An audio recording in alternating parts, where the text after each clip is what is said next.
Alô, amigos do nosso canal DP Direito Público no YouTube.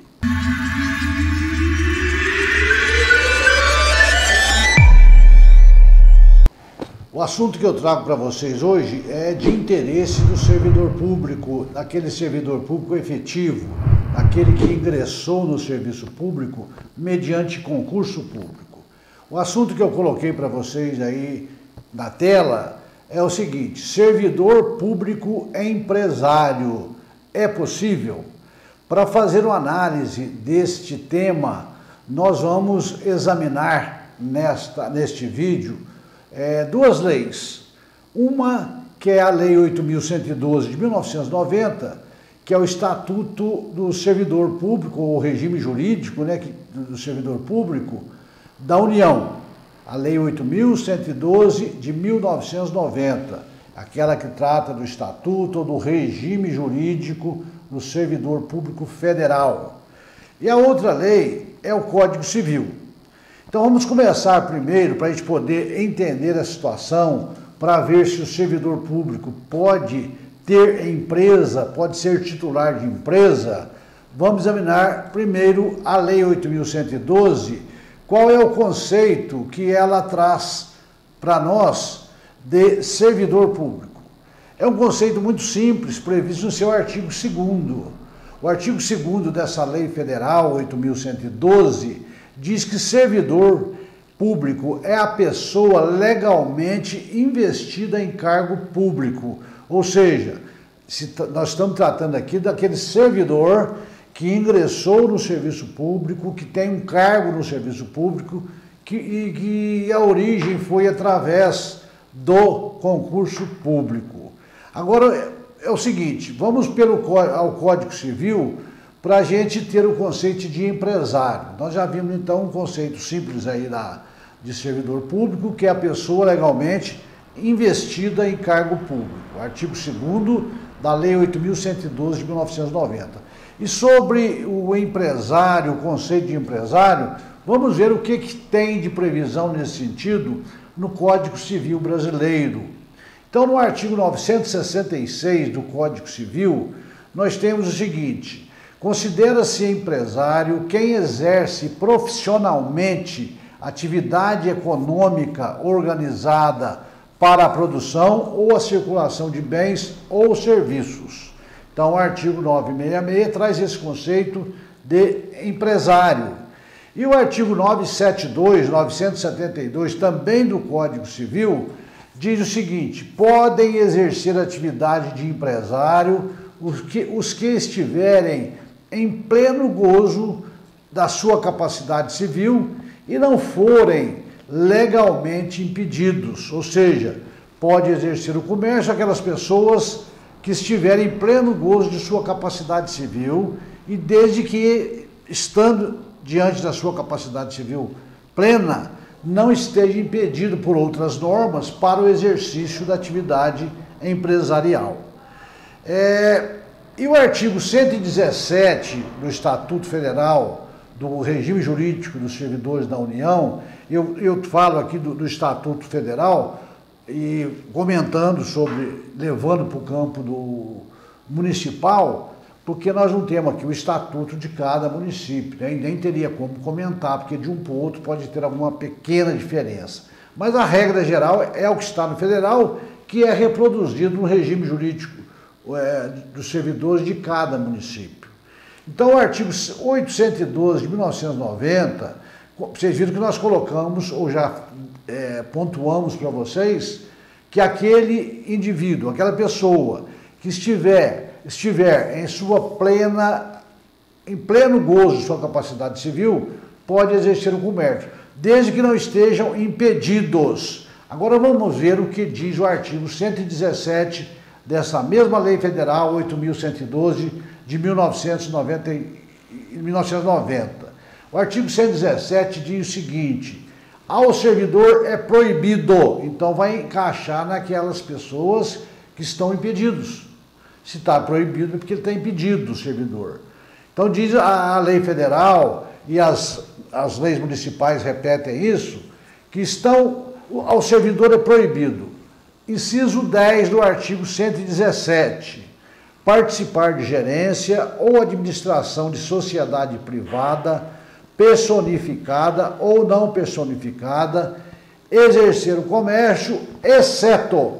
Então, a rigor, nós podemos ver que o servidor público está impedido de exercer atividade comercial, de ser empresário. Então, ele não pode ser titular de uma empresa e executar a atividade. Isso é uma questão até óbvia, porque ele não tem tempo para fazer isso, em virtude que ele é titular de um cargo público que tem uma jornada de trabalho para ser cumprida. Mas existe uma exceção, a primeira exceção que a Lei 8.112 traz, ainda no inciso 10, né, do artigo 117, é aquela possibilidade do servidor público participar de uma sociedade comercial, de uma sociedade industrial, ou seja, de uma sociedade empresarial. Ora, então ele não pode ser titular de uma empresa, mas pode ser sócio de uma outra sociedade? Exatamente. Ele pode ser sócio de outra sociedade, desde que ele seja um sócio cotista, um sócio que participa só com capital. Ele não executa, ele não é gerente da sociedade. A participação dele se resume em colocar o capital na empresa. Então, se ele for sócio de uma empresa dessa, ele pode participar, tá certo?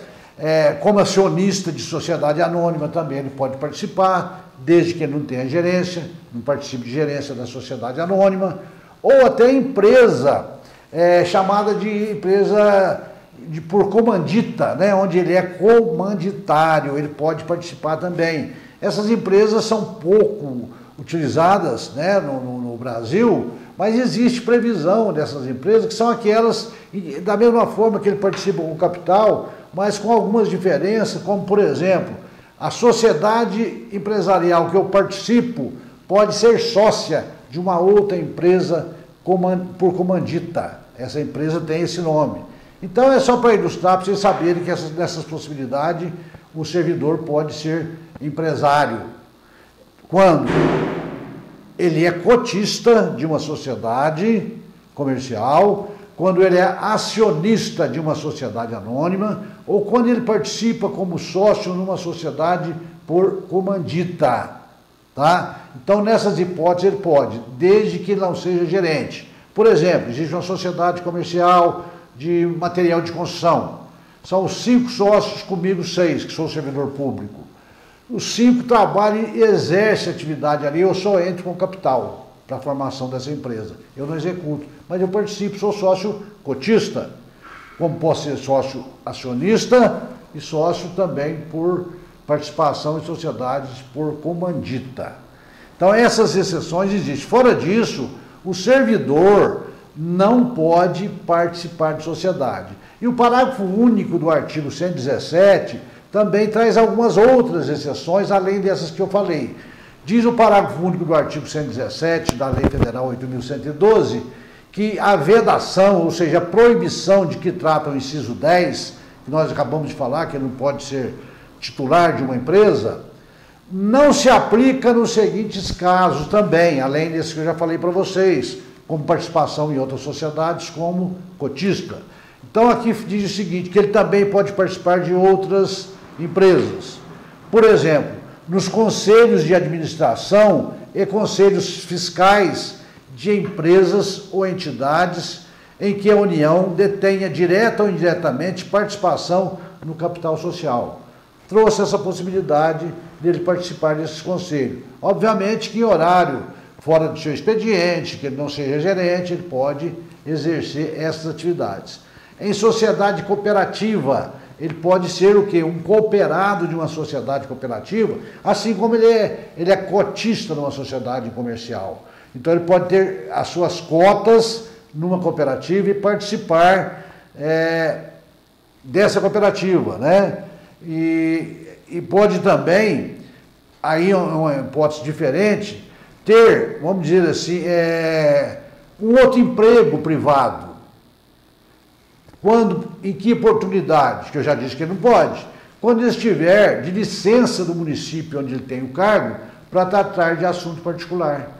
Então, a lei prevê essa hipótese que nesse caso ele pode participar de empresa privada porque ele está livre. Pode ser gerente, pode ser o que for. É um pouco esquisito essa colocação, porque se ele tira uma licença do seu município para tratar de assunto particular e vai exercer uma frente de uma empresa, ele parece que está desprezando o teu trabalho, deixando de lado. Não é muito correta essa posição, eu não concordo com isso. Mas existe a previsão e a possibilidade desta condição. Muito bem, agora vamos ver o seguinte, existem as proibições, mas existem penalidades para isso? Obviamente que existem, porque não adianta a lei criar, proibir determinada coisa e não aplicar uma pena. O homicídio, por exemplo, é um crime, se eu matar alguém eu sei que eu posso ser preso, existe uma pena. Então, para cada infração que eu cometo, tem que haver uma penalidade, senão não tem sentido. Então, quando eu infrinjo, por exemplo, essa hipótese aqui, olha, do inciso 10, né? Qual que seria a pena se eu tenho comércio e não posso? Ora, eu posso, nesse caso, ser demitido do meu cargo. É lógico, mediante um processo administrativo que o município vai ter que instaurar, eu vou ter que me defender, mas ao final, se for constatado que eu tenho empresa, que eu tenho o exercício dessa gerência, vamos dizer assim mesmo que indireta, que tenha um empregado à frente, eu posso ser demitido do serviço público. Então essa é uma consequência, tá certo? E nós temos também um outro impedimento do servidor público no inciso 18 do mesmo artigo 117 dessa lei 8.112 de 1990. O artigo 18 fala que é proibido ao servidor público exercer quaisquer atividades que sejam incompatíveis com o exercício do cargo ou função ou com o seu horário de trabalho. Isso é uma questão óbvia. Como é que eu vou exercer uma outra atividade se nesse horário eu tenho que estar na prefeitura, eu tenho que estar na Câmara trabalhando? É impossível. Nesse caso, havendo aí uma infração nesse sentido, eu posso ser... A primeira penalidade que pode ser aplicada a esse servidor é a suspensão do serviço do cargo por 30 dias sem remuneração. Então ele não vai ser remunerado, vai ser suspenso. A permanecer isso aí, pode-se instaurar um segundo processo administrativo e dessa feita a suspensão passa para a pena de demissão pela reincidência. Ou ele tinha uma aqui, fechou, mas abriu uma outra ali. Ele passa a ser reincidente e ele pode, uma vez aplicada a suspensão, ser depois demitido, né? Então nós podemos dizer o seguinte, o servidor público pode ter outro emprego? Pode. Ele pode ter outro emprego, não vou dizer para agora participante de sociedade, não. Ele tem um emprego na prefeitura e tem um outro emprego na atividade privada. Ele pode? Pode. Desde que o seu serviço público, o seu cargo público, não exija dele uma dedicação exclusiva lá no município, na prefeitura, na Câmara. Então, se ele tem um cargo, por exemplo, de secretário municipal, ele não pode ter outro emprego público. Por quê? Porque o secretário municipal, a regra é que a dedicação dele é 24 horas por conta da administração. Ele fica à disposição nesse tempo todo. Então é de dedicação exclusiva. É um exemplo para vocês poderem entender melhor essa situação. Porque nós sabemos que o servidor público não pode ter dois cargos públicos. A regra geral é essa. Nenhum servidor público, com as exceções que eu vou falar aqui agora, não podem ter dois cargos públicos. Mas o servidor público pode ter um cargo público e um emprego na atividade privada, se os horários forem incompatíveis, né? Ou compatíveis, se ele puder trabalhar numa atividade e na outra sem prejudicar o seu serviço na prefeitura ou na Câmara Municipal. Agora, quando que o servidor pode ter dois cargos públicos? A exceção à regra, porque a regra é que não pode. Cargos públicos são diferentes, onde eu vou ter que ingressar por concurso, que é diferente de eu ter um cargo e um outro emprego privado. Eu posso ter um cargo público numa prefeitura e um emprego privado numa empresa comercial. Isso pode. O que eu não posso é ter dois cargos públicos inacumuláveis, que a gente usa essa terminologia. Inacumuláveis. Por quê? Porque existe exceção que pode. Por exemplo, a Constituição Federal, no artigo 37, inciso 16, nas alíneas A, B e C, traz essas exceções, em que o servidor público pode ter 2 cargos. Quais são as exceções? Primeiro, 2 cargos de professor. Então, se eu sou professor, eu posso ter 2 cargos públicos. Se eu sou contador, eu não posso ter 2 cargos públicos. Se eu sou auxiliar administrativo, eu não posso ter 2 cargos públicos. Mas 2 de professor eu posso, porque a Constituição trouxe essa exceção. Eu posso ter um cargo de professor com outro técnico ou científico da mesma área. Posso trabalhar acumulando, por exemplo, essa situação. Também é possível. Posso ter também 2 cargos ou emprego privativos de profissionais da saúde com profissões regulamentadas. Então, essas 3 hipóteses pode haver acumulação de cargos. Fora disso, o servidor público não pode ter essa acumulação. Tá? Ele pode ter um cargo público e um emprego na atividade privada, desde que os horários sejam compatíveis para ele trabalhar. E pode ter 2 cargos de professor, na regra de exceção, pode ter um cargo de professor com outro técnico ou científico, tá? Aí a natureza do cargo vai determinar se é técnico ou científico, e 2 cargos ou emprego privativos da área de saúde com profissões regulamentadas. Então, essas são as hipóteses. Então, regra geral, o servidor público não pode ter uma empresa sendo ele o titular, sendo ele o gerente, sendo ele o administrador, mas pode participar de sociedade como cotista, como acionista, em sociedade por comandita, pode participar de cooperativa, né, que são aquelas exceções que nós vimos. Então, esse é o texto que eu trago para vocês hoje, extraído da Lei Federal 8.112 de 1990 e do Código Civil. É uma proibição que existe e que muitas das vezes as pessoas não observam. Eu creio que existe servidor público que tem comércio, que tem uma atividade empresarial e está registrado na junta comercial como titular. Basta isso para que se instaure contra ele um processo administrativo disciplinar que pode culminar com a sua demissão do serviço público. Então, eu encerro esse vídeo de hoje com esse assunto, que eu espero que vocês tenham gostado. E se gostaram, peço que compartilhem com os seus amigos, tá certo? Você que está chegando agora, que ainda não se inscreveu no nosso canal, vai aí no sininho na tela, aperte aí, deixe o seu like, deixe o seu comentário, tá certo? Para que o nosso canal possa crescer a cada dia mais. E você que já é inscrito no DIP, Direito Público no YouTube, os meus agradecimentos. E até a próxima, se Deus quiser.